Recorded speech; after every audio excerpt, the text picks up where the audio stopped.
주일 예배에 참여하신 한성교회 모든 성도 여러분을 환영하고 축복합니다. 나 자신보다 나에게 더 가까이 계신 우리 하나님께서 여러분 모두에게 하늘의 크신 은혜와 평화 가득 부어주시길 주님의 이름으로 간절히 기원합니다. 하나님 나라가 지금 여기에 이런 주제로 말씀을 증언하고 있습니다. 오늘은 그 두 번째 시간으로 성령의 충만함을 받고 이런 제목으로 함께 은혜 나누도록 하겠습니다. 우리 예수님 승천하시기 직전에 제자들에게 하셨던 말씀 중에 특별히 마태복음 28장 20절에서는 예수님이 이렇게 말씀하셨습니다. 내가 세상 끝날까지 너희와 항상 함께 있으리라. 이 말씀은 홀로 남겨질 우리 제자들이 안타까워서 용기 주시려고 한 과장된 말씀이 아닙니다. 험한 세상 홀로 살아갈 것 염려되셔서 격려하시려고 하신 빈말도 아닙니다. 예수님을 믿는다면 예수님이 세상 끝날까지 우리와 함께 계신다는 이 명백한 사실도 함께 믿어야 됩니다. 근데 우리 눈에 보이지 않는데 그분과 어떻게 함께 있을 수 있나? 이 약속은 동시에 우리의 삶을 한 차원 더 높은 곳으로 이끌어 가시기 위한 주님의 계획이 담겨 있는 약속이기도 합니다. 함께 있다는 것, 그 정도와 질이 다르죠. 천차만별입니다. 함께 있다는 게 모두 똑같은 수준에서 함께 있는 게 아니라 그 수준과 질이 여러 다양한 양상으로 나타날 수 있습니다. 오늘 예배에 오실 때 이제 버스를 타고 오신 분들도 있을 거예요. 버스 안에 함께 탑승해 있었던 많은 사람들이 있습니다. 모르는 사람들이에요. 하지만 버스가 이동하는 순간 내내 한 공간 안에 같이 머물러 있었지요. 주말이 되면 보통 장들 많이 보실 텐데요. 대형마트를 찾아가면 많은 사람들과 마주칩니다. 진열대마다 사람들과 마주쳐요. 그분들과도 함께 한 공간 안에 머물러 있었죠. 하지만 우리가 그분들을 가리켜서 우리와 함께 있다라고 말하기에는 뭔가 미진한 구석이 있습니다. 이런 식으로 물리적으로 시공간을 함께 점유하고 있다는 것이 함께 있다는 의미의 전부는 아닙니다. 예수님 당시에 많은 사람들이 예수님을 직접 보았고 예수님 곁에 가까이 있었습니다. 어떤 사람들은 그냥 무신경하게 지나치기도 했습니다. 그러나 어떤 사람들은 상당히 큰 관심을 기울이고 예수님을 예의주시한 사람들이 있었습니다. 그들 중에는 유대교의 타락한 종교 지도자들도 있었고 로마의 정치 관료들도 있었습니다. 근데 이들은 왜 예수님을 예의주시했느냐? 감시하려고요. 사람을 붙여서 행적을 알아봤습니다. 그가 전하는 메시지들을 분석했습니다. 우리에게 위협이 되는지 그렇지 않은지를. 큰 관심을 쏟고 늘 곁을 지켜보고 있었는데 그들이 과연 예수님과 함께 있었다라고 말할 수 있을까요? 그들은 예수님께 긍정적으로 반응하지도 않았고 또 예수님과 좋은 소통을 나눈 것도 아니잖아요.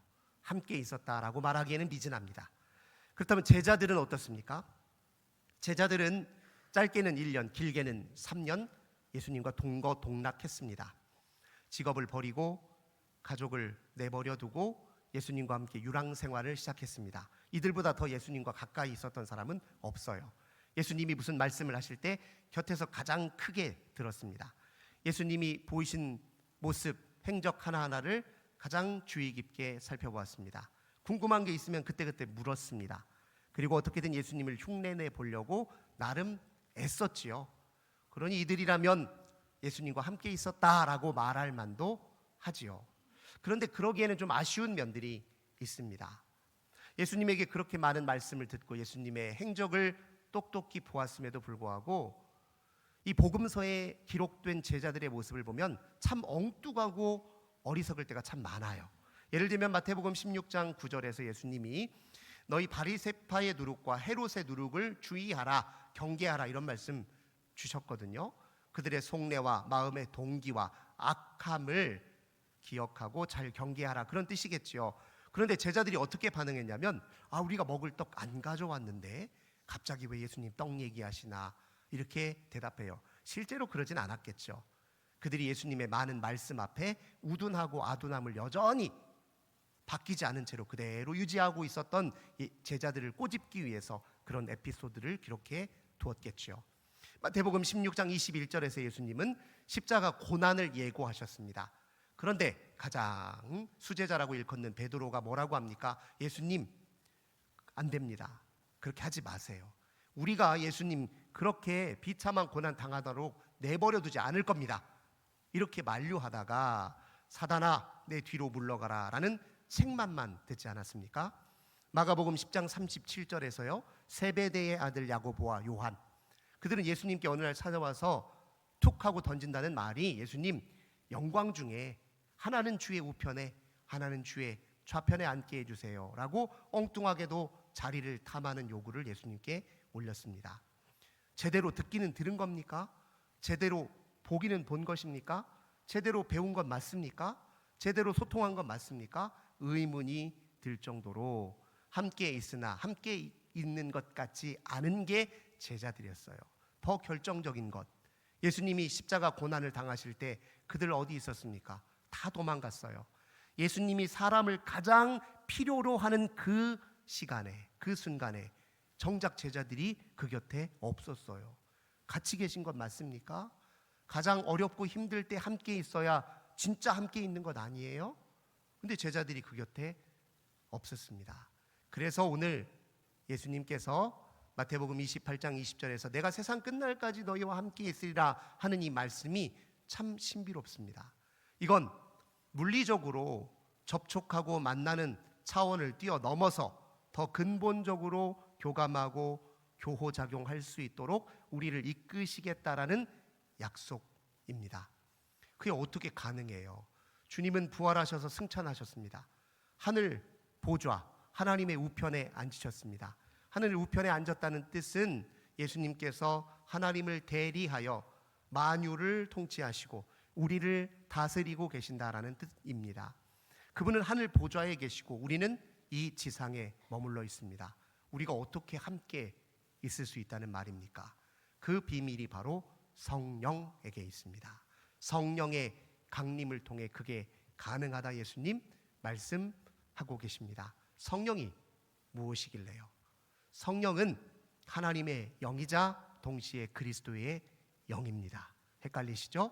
우리가 믿는 하나님을 우리는 삼위일체 하나님이라고 고백합니다. 삼위일체에 대한 사전적 정의는 이렇습니다. 본질은 하나, 위격은 셋. 하나의 본질, 세 개의 위격. 무슨 말인가 싶으시죠? 삼각형 비유를 통해 학자들은 설명하기를 즐겨합니다. 삼각형을 생각해 보십시오. 삼각형의 각 꼭지점을 성부, 성자, 성령 하나님이라고 생각해 보십시오. 세 개의 꼭지점은 삼각형이라는 본질을 공유하고 있습니다. 그러나 각각의 꼭지점은 그 위치와 방향이 다릅니다. 그 셋 중에 하나라도 떨어져 나가면 삼각형은 삼각형일 수 없습니다. 각각의 꼭지점은 그 영역을 서로 중첩하여 공유하고 있어요. A라는 꼭지점이 어디에서 어디까지입니까? B라는 꼭지점이 어디에서 어디까지입니까? C라는 꼭지점이 어디에서 어디까지입니까? 그 경계가 명확하지가 않습니다. 왜요? 서로 상호작용, 서로 상호적으로 침투하고 교류하고 함께 일을 하고 있기 때문에 그렇습니다. 어렵지만 삼위일체에 대한 개념을 이렇게 전통적으로 설명합니다. 그래서 성령은 하나님의 영이자 동시에 그리스도의 영입니다. 하나님의 영으로서 성령은 만유에 내재하셔서 하나님의 목적과 뜻을 이루며 활동하십니다. 하나님의 만유 안에 내재적 현존과 권능을 일컬어 성령이라고 이야기합니다. 하나님은 성령을 통해서 세상을 창조하시고 보존하시고 구원하시고 갱신하고 계십니다. 그 성령이 예수님을 사로잡으셨습니다. 예수님은 성령에 붙들려서 하나님 나라를 가르치시고 보이시고 선포하셨습니다. 예수님이 성령으로 잉태되셨다는 사실 알고 있죠? 성령의 기름 부음 받음으로 공생애가 시작됐다는 것 알고 계시죠? 성령의 권능으로 치유하시고 성령의 권능으로 구원하시고 성령의 권능으로 해방을 선포하신 것 아시죠? 그분의 모든 생애와 그 존재의 이면에 성령이 계십니다. 그런데 그 예수님이 이 성령을 이제 우리에게 보내주시겠다라고 말씀하십니다. 그 우리에게 보내진 성령이 예수님과 우리를 매개하게 하고 계십니다. 주님은 하늘 보좌에 계신데 우리는 이 땅에 있어요. 어떻게 우리가 서로 만나고 연합할 수 있습니까? 성령을 통해서. 성령이 하늘 보좌에 예수님의 통치를 우리에게 내려주사 우리가 그 통치 아래 거하며 살 수 있도록 도우신다라고 성경은 우리에게 이야기해 줍니다. 성경이 그리스도 예수 안에서 우리에게 행하시는 활동을 6가지 정도로 축약해서 말씀드릴 수 있습니다. 첫 번째, 성령은 우리가 그리스도를 증언하고 재현할 수 있도록 이끄십니다. 여기서 예수님 실제 얼굴 보신 적 있는 분? 지구상에 누구도 예수님의 실제 얼굴을 아는 사람이 없습니다. 그런데 놀랍고 신비하게도 우리는 그 예수를 증언하고 있어요. 그게 어떻게 가능합니까? 하늘 보좌에 계신 분, 2000년 전 과거 역사 유물로 남을 법한 그분이 지금 여기 현존하시는 분으로 만나고 경험할 수 있는 그 위대한 일이 어떻게 가능합니까? 성령을 통해 가능합니다. 그분이 2000년 전에 사셨던 그 아름다운 그 고귀한 삶을 어떻게 우리가 재현할 수 있습니까? 어떻게 다시 살아낼 수 있습니까? 그게 성령이 우리에게 행하시려고 하시는 일입니다. 성령은 또한 우리를 그리스도 안에서 새로운 삶을 살게 하십니다. 우리의 정체성을 바꾸어 가십니다. 우리는 이전에 우리 자신을 생물학적으로 정의했습니다. 심리학적으로 정의했습니다. 사회 문화적으로 정의했습니다. 다른 사람의 시선과 평가를 기준으로 우리 자신을 가치 매김했습니다. 그러나 성령은 우리가 하나님과의 관계 속에서 우리가 진짜 누구인지, 누구이어야 하는지, 우리는 어디를 향해 가야 되는지 찾고 명확하게 깨닫도록 도우십니다. 이것을 성경은 거듭남의 은총이라고 얘기합니다. 중생의 은총이 바로 그것이죠. 또한 성령은 우리가 우리 자신의 흠과 티에도 불구하고 죄에도 불구하고 우리를 죄인 취급하지 않고 우리를 존귀한 사람으로 대하도록 이끄십니다. 그것이 칭의의 은총입니다. 예수 그리스도를 주인으로 모신 사람은 자기 인생을 저주하거나 자기를 저주하는 일을 조심하십시오. 우리는 저주받은 사람이 아니라 용서받고 용납된 사람, 주님께 받아들여진 소중하고 존귀한 존재입니다. 그게 칭의의 은총입니다. 성령님은 우리를 하나님을 아빠라고 부르게 하십니다.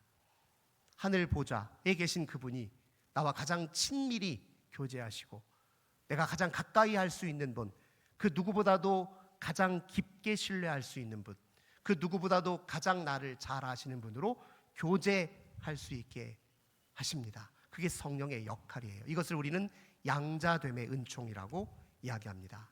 성령은 또한 우리를 그리스도의 형상을 닮아가도록 이끄십니다. 그리스도의 성품이 우리의 성품이 되도록, 그리스도께서 보이신 사랑이 우리의 사랑의 질을 격상시키도록 이끌어 가십니다. 이걸 우리는 성화의 은총이라고 이야기합니다. 성령은 우리가 하는 모든 일들의 완성을 소망하도록 이끄십니다. 그 나라의 완성을 위하여 사명을 잘 감당할 수 있도록 도우십니다. 이거 사명의 은총입니다. 이런 은총에 힘입어 사는 삶을 우리는 그리스도 안에서 누리는 새로운 삶이라고 이야기합니다. 성령은 이런 삶을 살도록 우리를 이끄신다는 거예요. 성령은 또한 우리 모두를 새로운 공동체로 이끄십니다. 교회로 이끄십니다. 초대교회의 가장 놀랍고 충격적인 일은 무엇이냐? 교회 구성원들을 보니까 인종, 민족, 계급, 계층, 사회적 지위, 이 모든 걸 다 뛰어넘어서 서로를 형제 자매로 대했어요. 그게 가장 충격적인 일입니다. 우리가 서로 끊임없이 구별짓기하고 차별하고 내가 너보다 낫냐 못하냐 서로 우열을 가리기 바쁜데, 초대교회의 새로운 공동체는 그 모든 차이를 뛰어넘어 본질적 하나됨을 이루었습니다. 그게 성령이 하시는 일입니다. 그 공동체를 아름답게 유지시키고 또 성장시키고 또 확산시키기 위해서 성령님은 우리에게 은사를 주십니다. 우리 모두에게 예외 없이 각양각색의 은사를 주십니다. 우리가 묻어놓고 있을 뿐입니다.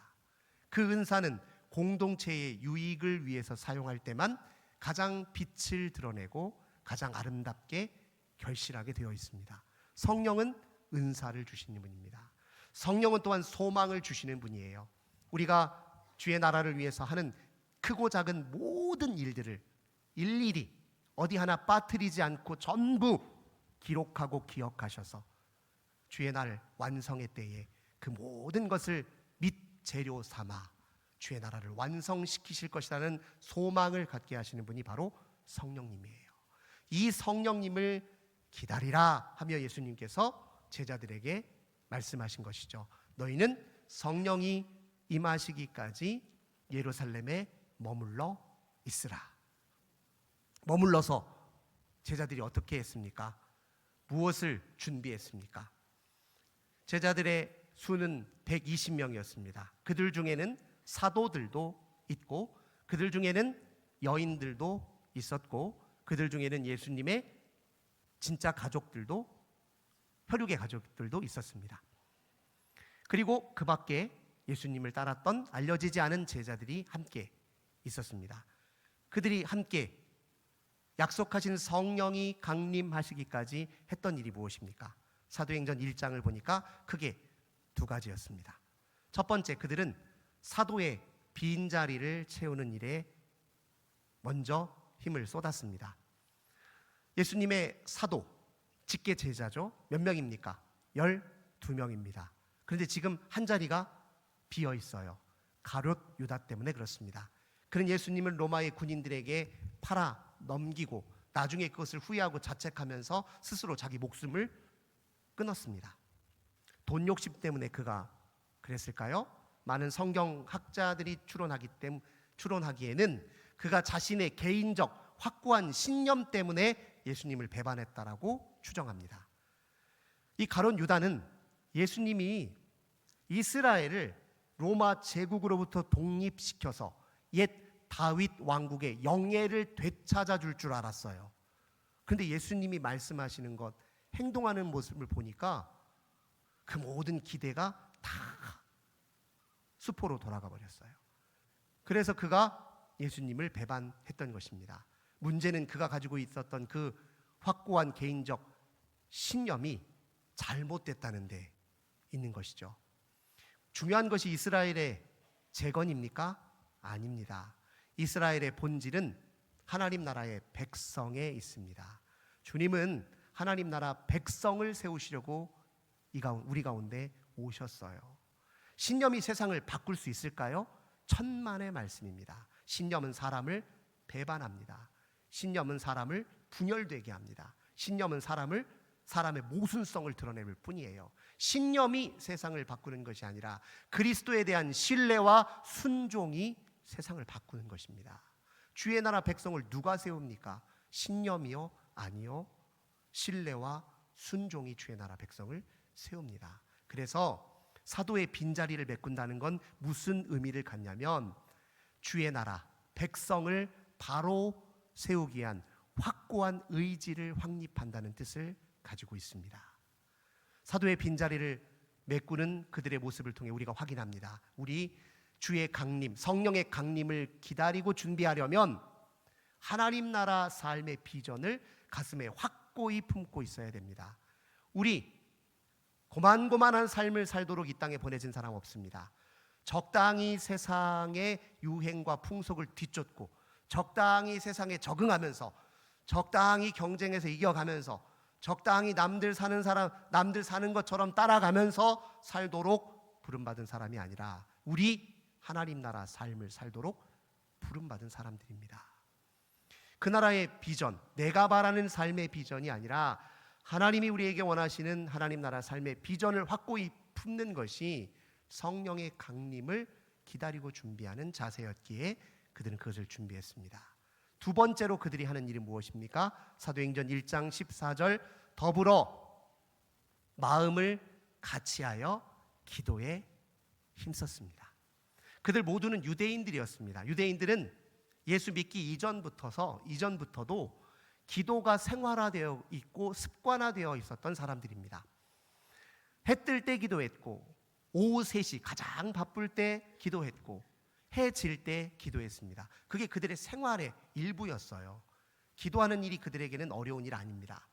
성전에도 정기적으로 참여해서 기도했고, 성전에 가기 어려운 먼 곳에 있었던 사람은 회당에 가서 기도하는 일이 생활화되어 있었던 사람들이에요. 중요한 건 기도의 습관이 아니라 기도의 내용이죠. 무엇으로 그들이 기도했느냐가 중요합니다. 본래 유대인들은 개인 기도를 하기 전에 쉐마라고 불리는 신명기 6장 4절과 5절의 말씀을 암송하고 기도를 드렸습니다. 신명기 6장 4절 5절 우리가 잘 아는 말씀이죠. 이스라엘아 들으라. 이게 쉐마예요. 들으라. 우리 하나님 여호와는 오직 유일한 여호와이시니 너는 마음을 다하고 뜻을 다하고 힘을 다하여 내 하나님 여호와를 사랑하라. 이 말씀을 암송하고 기도를 시작합니다. 그러면 우리 제자들, 성령의 강림, 약속하신 성령이 오시기까지 예루살렘에 머물러 기도하던 그 제자들은 무엇으로 기도를 시작했을까요? 한번 예측해 보십시오. 주의 기도로 시작하지 않았겠습니까? 주님 가르쳐 주신 주기도문으로 시작했습니다. 이 주님이 가르쳐 주신 기도는 성령의 강림을 준비하기 위한 최적화된 기도입니다. 주님 가르쳐 주신 기도의 핵심은 하나님 나라에 있어요. 그 나라의 삶에 있습니다. 성령이 우리 가운데 오셔서 우리를 붙들어 이끌어 가실 그 하나님 나라, 그 나라를 간구하고 소망하는 것이 주기도문에 고스란히 담겨져 있습니다. 하늘에 계신 우리 아버지여 이름이 거룩히 여김을 받으시오며 내 이름이 아니라 아버지의 이름이, 아버지의 영광이 나의 삶에서 드러나기를 간구하고 있죠. 나라가 임하옵시며 주의 나라가 지금 나의 삶의 한 복판에 구현되기를 간구하고 있죠. 뜻이 하늘에서 이루어진 것처럼 땅에서도 이루어지이다. 내 뜻이 아니라 주의 뜻이 나의 삶을 주도하고 나의 삶을 변혁시키고 나의 삶을 완성해 가도록 간구하고 있죠. 나머지 간구도 전부 하나님 나라 삶과 관련돼 있어요. 오늘날 우리에게 일용할 양식을 주옵시고, 경제적 물질적 풍요가 아니라 하나님이 은혜로 주시는 영적 풍요만이 우리의 삶을 온전하게 한다는 의미가 담겨 있습니다. 내 지식과 노력이 나를 살게 하는 것이 아니라 은혜로 나를 돌보시는 하나님이 내 생명을 유지시키고 내 생명을 존속시키고 계신다는 것을 굳게 믿는 믿음이 그 간구에 담겨져 있습니다. 또 내가 나를 다른 사람을 용서하는 것처럼 하나님도 우리의 죄를 사하여 주옵소서. 용서에 관한 이야기도 하나님 나라 삶의 중요한 표준입니다. 세상 보세요. 구별짓기에 바빠요. 내가 너하고 어떻게 다른 줄 알아? 내가 너보다 어떤 면에서 나은 줄 알아? 경쟁과 차별과 그리고 더 우위에 있다는 것이 입증이 되면 지배하고 통제하기 시작합니다. 자기 뜻대로 움직이기 시작해요. 이게 세상이에요. 그런데 하나님 나라의 삶은 그게 아니래요. 용서하고 허용하고 존중하고 내가 나일 수 있도록, 당신이 당신일 수 있도록, 그렇게 서로 자유롭게 살도록 우리를 이끄신대요. 그 나라의 삶을 간구하는 간구가 그 용서의 기도문 속에 담겨져 있습니다. 우리를 시험에 들게 하지 마옵시고. 사람에게 가장 큰 유혹이 어디에 있을까요? 하나님을 나의 도구처럼 부리는 일이 굉장히 주의 깊게 경계해야 될 유혹입니다. 우리 때로 하나님을 내가 원하는 대로 하나님이 움직여 주기를 바라요. 내가 원하는 대로 하나님이, 내 뜻대로 하나님이 일하시기를 바랄 때가 많습니다. 조심하고 경계해야 된다. 예수님 말씀하고 계십니다. 그리고 동시에 우리는 하나님을 자꾸 엉뚱한 것으로 대체하려고 합니다.